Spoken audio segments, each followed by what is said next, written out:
So with that motivation, let's go to the next module where we'll talk about long short-term memory and gated recurrent units. Okay. So now all this was fine in terms of, okay, I gave you a derivation on the board and say that this is not required. But can I give you a concrete example where RNNs also need to selectively read, write, and forget, right? Only then you will be convinced that this kind of morphing is bad in the case of RNN. So I'll start with that example. And then once we agree that we need selective read, write, and forget, how do we convert this into some mathematical equations, right? Because conceptually it's fine, but you have to write some equations so that the RNN can do some computations where you have selective read, write, and forget, right? So that's what we're going to do over the rest of the lecture. So first, let me start with a concrete example where you want to predict the sentiment of a review using an RNN. So this is the RNN structure. We have done this in the past, that you have a sentence, one word at a time is your every time step. You will feed this to the RNN, and at the last time step, you will make a prediction. Okay. And as I said, the RNN reads the document from left to right, and by the time it reaches the end, the information obtained from the first few words is completely lost, right? Because it's a long document, and you're continuously writing to the same cell state, so you'll lose the information that you had gained at the previous time step. But ideally, we want to do the following. We want to forget the information added by stop words, like a and the. These do not contribute to the sentiment of it. I can ignore these words and still figure out the sentiment of the document. I want to selectively read the information added by previous sentiment bearing words. So when I've reached the last time step, I should be able to read everything else which had some sentiments before it and focus on those words. So I want to selectively read from these sentiment bearing words, and also I want to selectively write the new information. So I have read the word performance now. I want to selectively write it to the memory. Whether I should write it completely or should I only write parts of it or not, that's what I need to decide, right? So that's fair. This is a typical example where RNN also, when it's dealing with long documents, it needs to understand what is the important information in the document that needs to be retained and then selectively read, write, and forget. Okay. So I'm spending a lot of time on this analogy because you need to really understand that this is important, and this is where RNNs suffer, right? If you're using them for very, very long documents, if you have documents of the size 1000 words, which is not common, which is not uncommon, right? Because Wikipedia pages have much more than that per document. So it's going to be very hard to encode the entire document using an RNN. Not that it's going to become significantly easier with LSTMs or GRUs, but to a certain extent it will become easier. Okay. Now the next part is how do we convert this intuition into some mathematical equations, right? So let's look at that. So in this diagram, recall that the blue colored vector is called the state of the RNN. It has a finite size, so now I'll just call it as ST belongs to some Rn, and the state is analogous to the whiteboard, and sooner or later it will get overloaded with information and we need to take care of this, right? So now our wish list is selectively read, write, and forget. Okay, so let's start with that. So what we want to do is that, and this is the problem definition now, that we have computed the state of the RNN. This is the blue colored vector, although it's not blue, but this is the blue colored vector from the previous diagram where the state of the RNN was computed. I know what the state is at time step ST minus 1. Now I want from here to here, go from here to here, that means from ST minus 1, I want to compute the new state of the RNN, right? So I had something written on the whiteboard, I want to write something new, I want to change the state of the whiteboard, and this is the new information that is coming to me, right? The XT is the new information at time step T. And while doing this, I want to make sure that I use selectively write, read, and forget. So these three operations have to come in somewhere in the between so that I am true or faithful to the analogy which I've been giving. Right? That's the quest. This is our problem definition now, going from ST minus 1 to ST and introducing these three operations along the way. Okay, that's what we are interested in doing.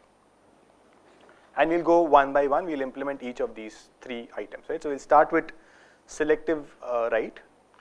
So recall that in RNNs, this is what happens at every time step T.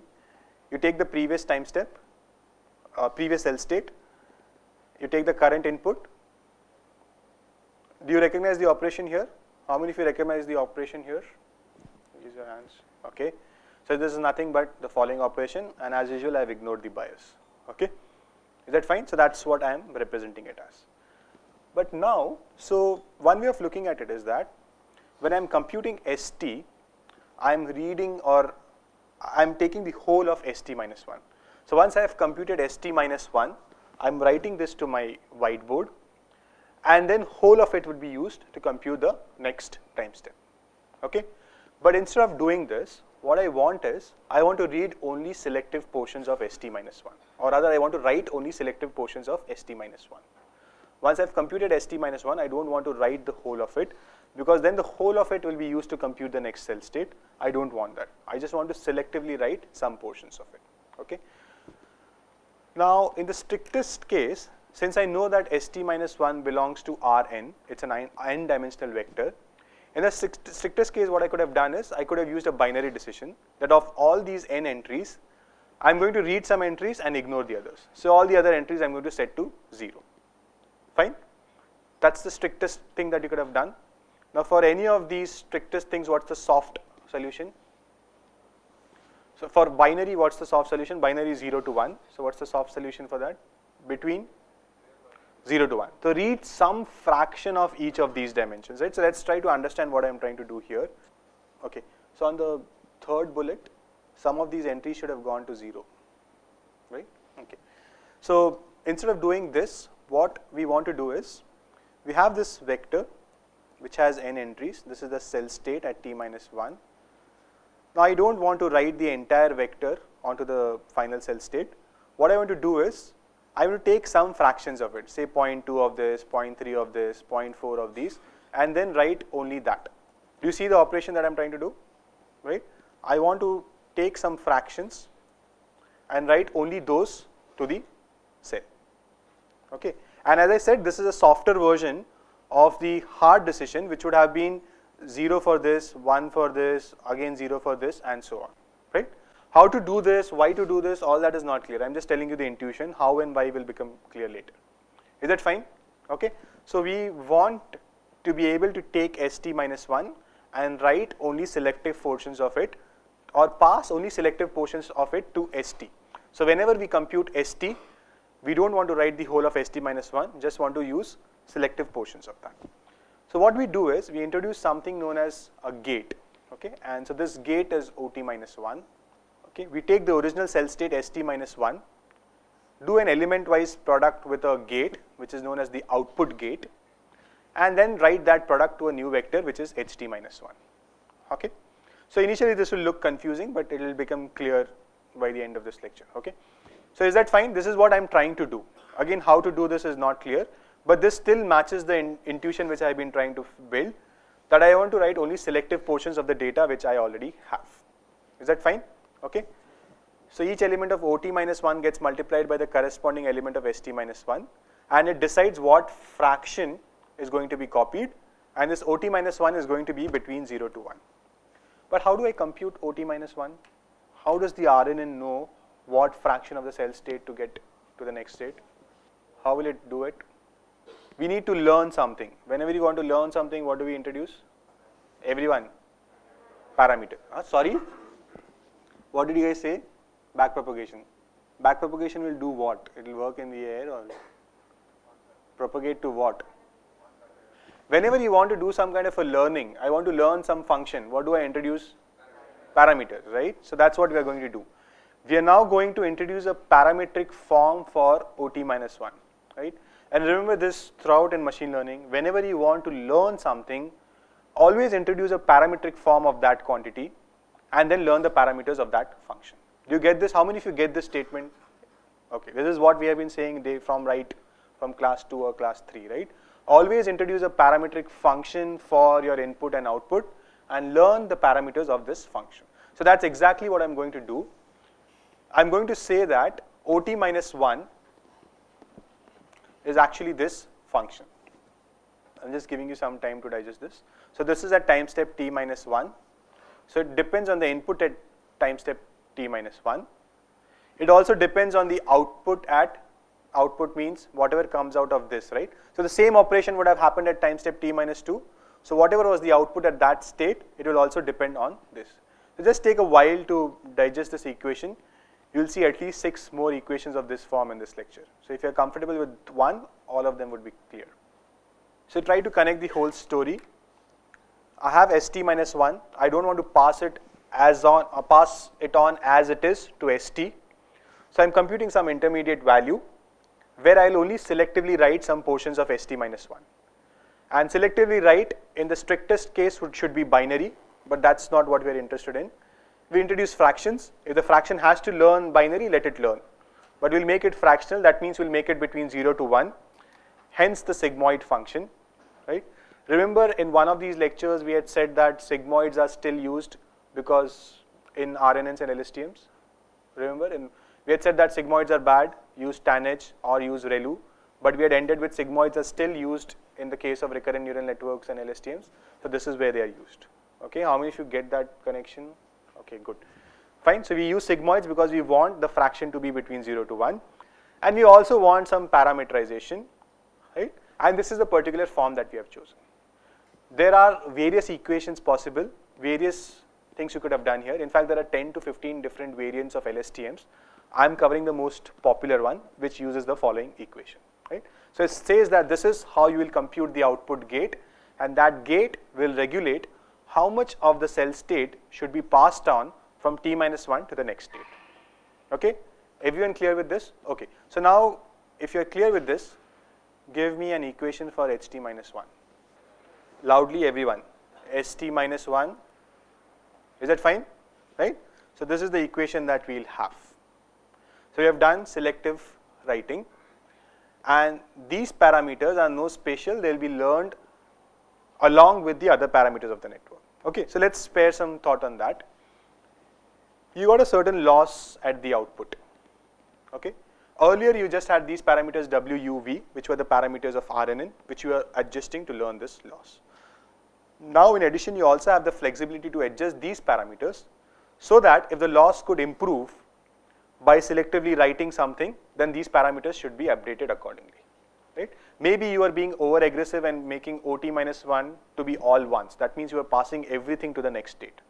Right?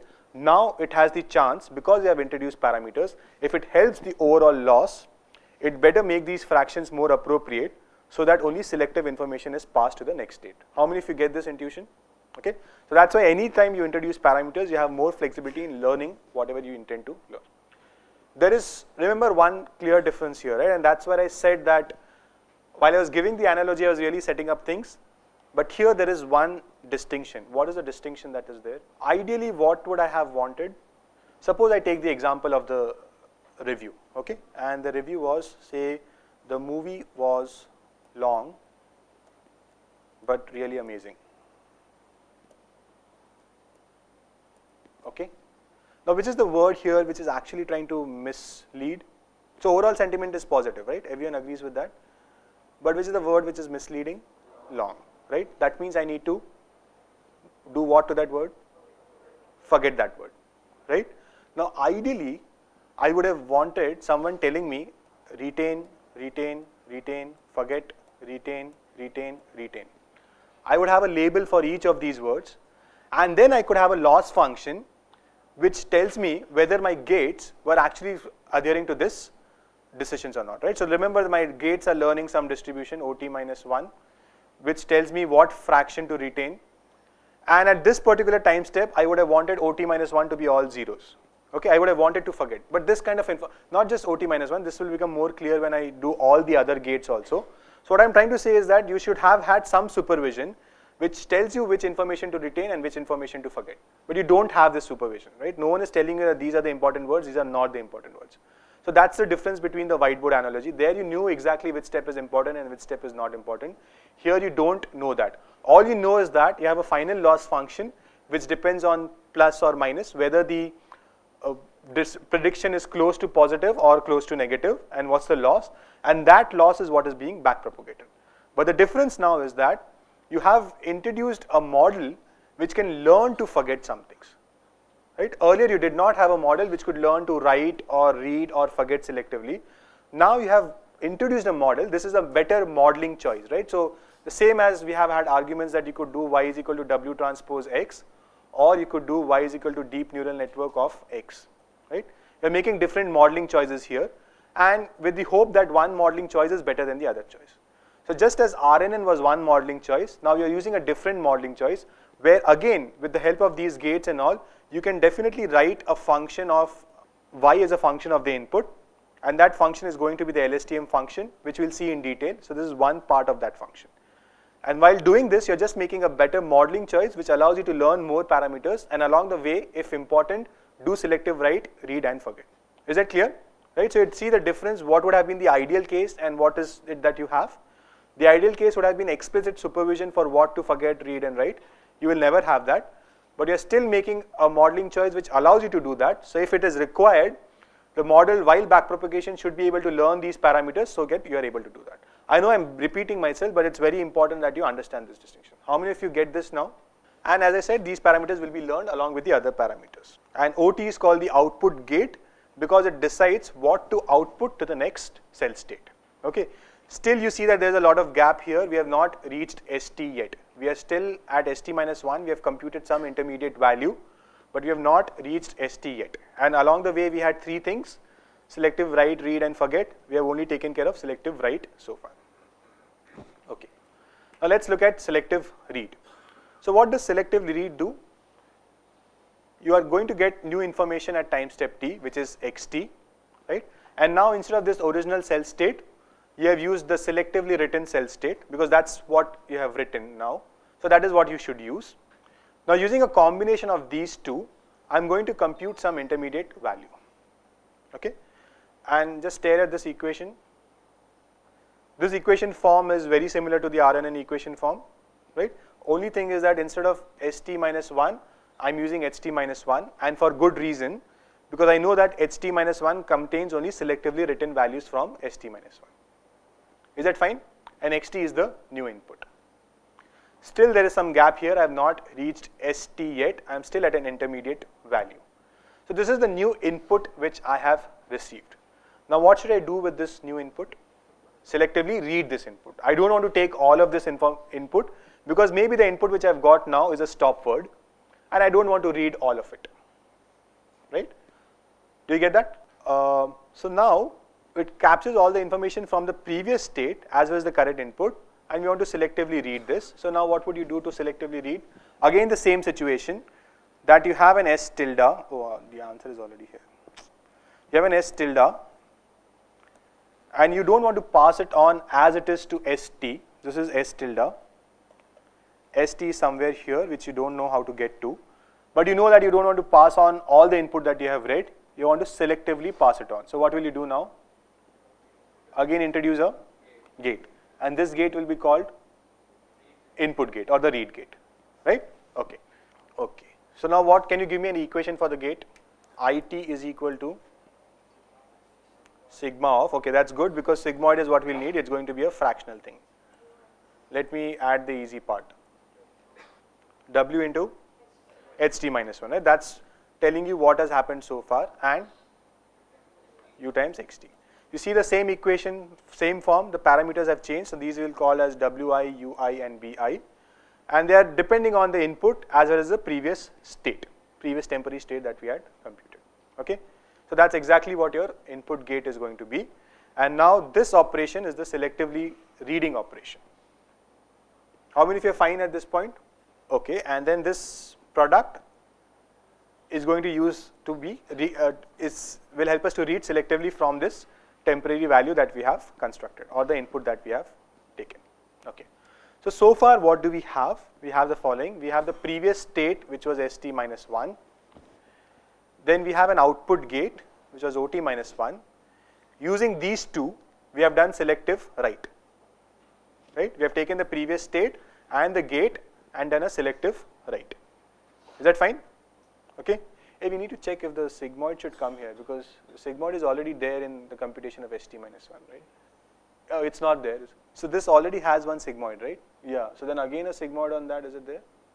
Okay, we'll figure it out. Just check the equation, right? So there may or may not be the sigmoid. The sigmoid might already apply to ST-1, but we can figure that out. Okay, so this is the selective write portion. Then you compute the current temporary state. Okay, and just look at the similarity between these equations. Then you have an input gate, and using these two, you have done a selective read.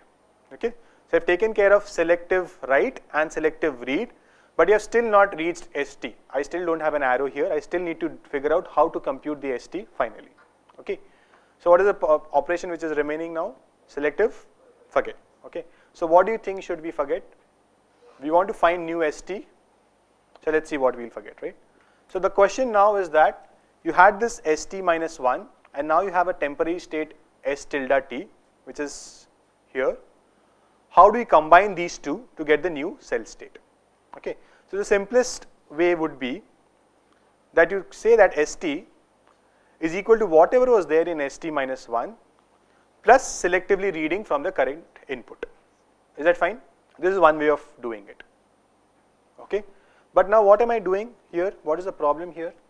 I am reading, I am taking st minus 1 as it is, right? So what should I do? I should forget some parts of st minus 1. So what should I do for that? Introduce a what gate? Forget gate, right?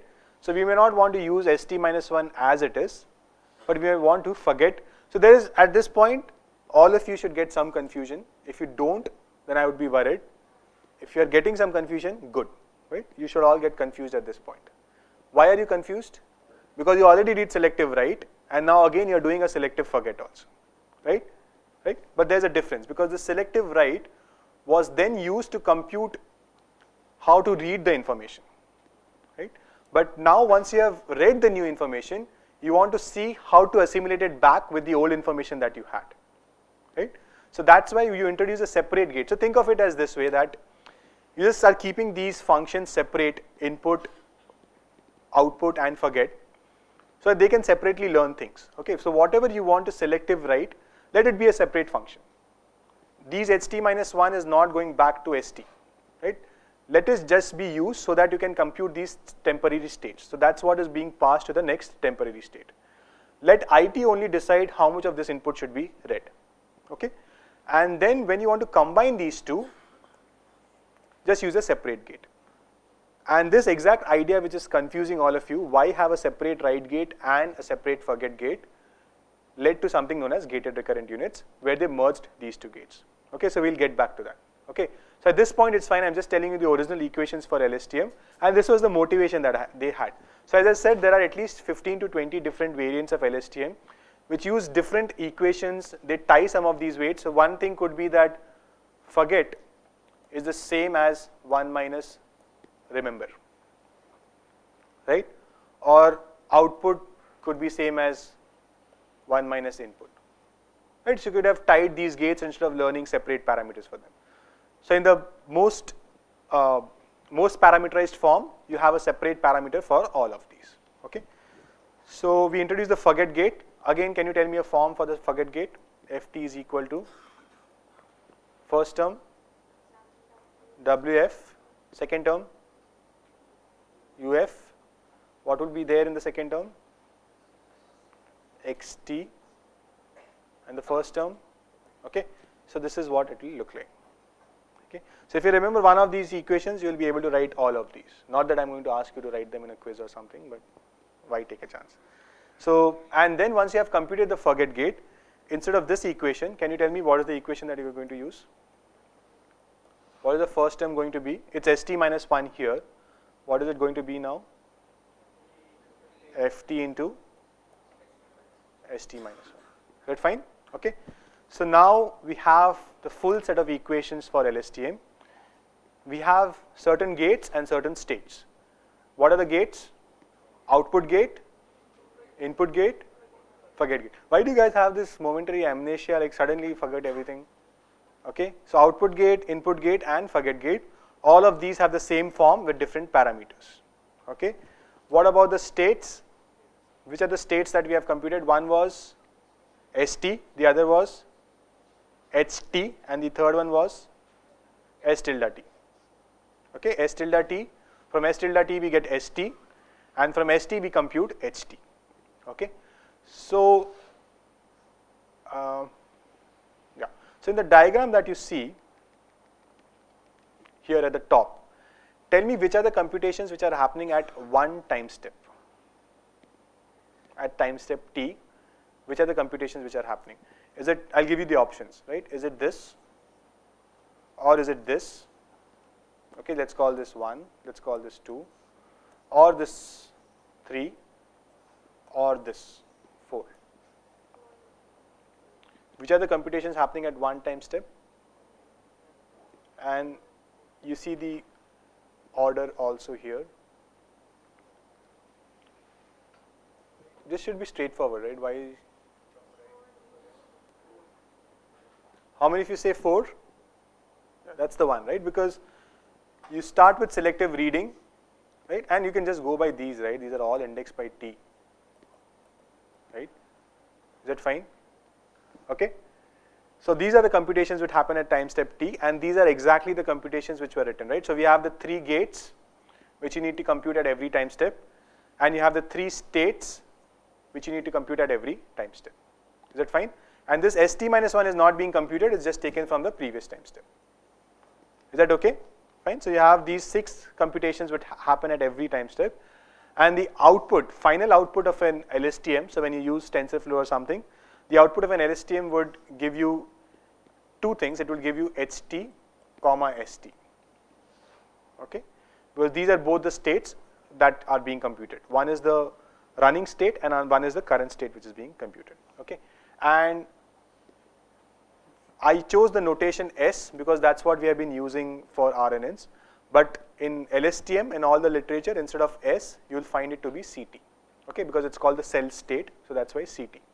Okay? So all these equations, wherever you see an S, when you're reading some standard blogs or things like that, you will see C instead of S, right? So just do this mapping in your head. Okay? Okay.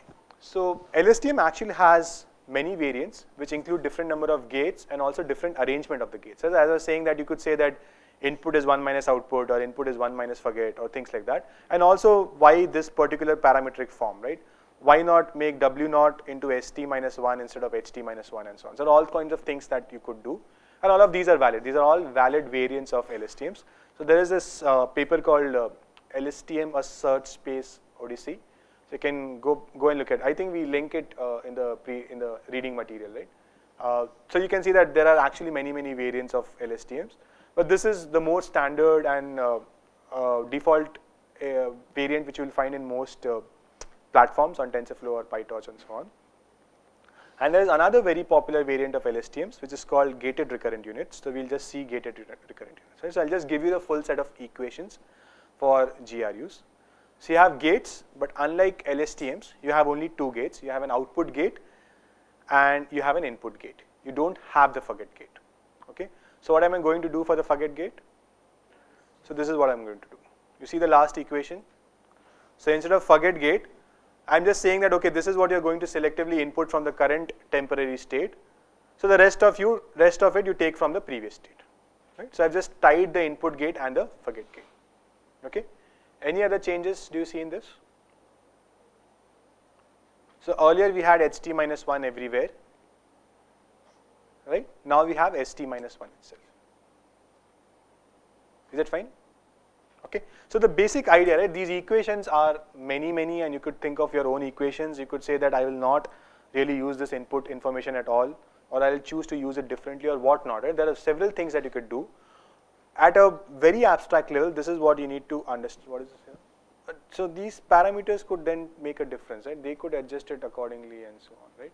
So that's what I was coming. So there are various ways of realizing this, right? At the abstract level, you need to understand that the original problem was trying to store all the information from time step 1 to time step T, capital T, right? Which is not feasible because of this finite size that you have. So along the way, we build this intuition that it should be good to have these operations which allow you to selectively read, write, and forget, right? How do you mathematically realize these operations? There are various choices for doing that, and we saw a few choices for doing that, right? There are many others you could have done, but this is largely what, whenever you say that I'm using LSTM, most likely you're using the set of equations which we saw on the previous slide, and whenever you're using a GRU, these are the set of equations that you will be using, okay? And again, remember this, that there is no explicit supervision here. It is just that we have a better modeling choice. We have just introduced more parameters so that if required, these parameters could be adjusted to do a selectively read, write, and forget. Right? So it's often valuable if you're doing some task with RNNs or LSTMs. You should visualize these gates, right? You should see that at time step T, if you thought that it should have forgotten everything that it has learned so far, because suppose you had this, the movie was long, but I really loved it because the direction was superb and so on. Now this word but actually changes everything, right? Because whatever was written before it does not matter anymore. Right? So is it really learning those kind of gates where everything before but was forgotten?